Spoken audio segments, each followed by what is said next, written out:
The Rime of the Ancient Mariner by Samuel Coleridge. Part the 5th. Oh, sleep!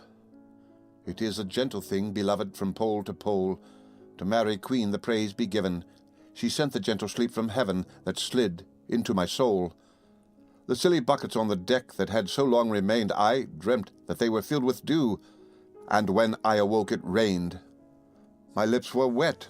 My throat was cold, my garments all were dank. Sure I had drunken in my dreams, and still my body drank. I moved and could not feel my limbs. I was so light almost, I thought that I had died in sleep, and was a blessed ghost. And soon I heard a roaring wind. It did not come anear, but with its sound it shook the sails that were so thin and sere.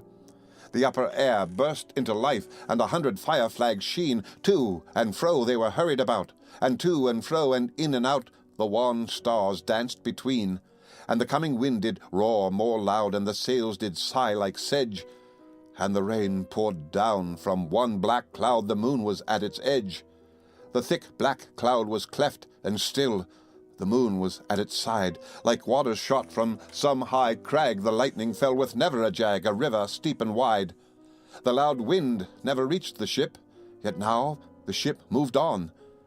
Beneath the lightning and the moon the dead men gave a groan. They groaned, they stirred, they all uprose, nor spake nor moved their eyes. It had been strange, even in a dream, to have seen these dead men rise. The helmsman steered, the ship moved on, yet never a breeze up blew. The mariners all gan work the ropes where they were wont to do. They raised their limbs like lifeless tools. We were a ghastly crew. The body of my brother's son stood by me, knee to knee. The body and I pulled at one rope, but he said naught to me. I fear thee, ancient mariner. Be calm, thou wedding guest. 'Twas not those souls that fled in pain which to their courses came again, but a troop of spirits blessed. For when it dawned, they dropped their arms and clustered round the mast. Sweet sounds rose slowly through their mouths, and from their bodies passed. Around, around flew each sweet sound, then darted to the sun. Slowly the sounds came back again, now mixed, now one by one. Sometimes, a dropping from the sky, I heard the skylark sing. Sometimes all little birds that are, how they seem to fill the sea and air with their sweet jargoning. And now 'twas like all instruments, now like a lonely flute, and now it is an angel's song that makes the heavens be mute.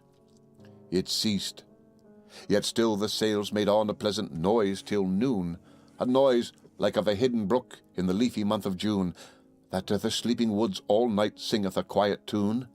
Till noon we quietly sailed on, yet never a breeze did breathe. Slowly and smoothly went the ship, moved onward from beneath. Under the keel 9 fathoms deep from the land of mist and snow the spirit slid, and it was he that made the ship to go. The sails at noon left off their tune, and the ship stood still also. The sun, right up above the mast, had fixed her to the ocean, but in a minute she gan stir, with a short uneasy motion, backwards and forwards half her length, with a short uneasy motion. Then, like a pawing horse let go, she made a sudden bound. It flung the blood into my head, and I fell down in a swound. How long in that same fit I lay, I have not to declare.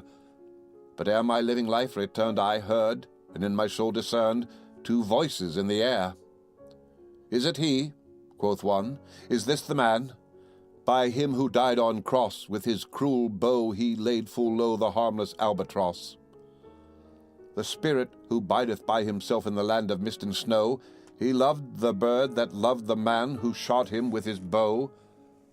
The other was a softer voice, as soft as honeydew. Quoth he, the man hath penance done, and penance more will do. The end of part the 5th of The Rime of the Ancient Mariner by Samuel Coleridge.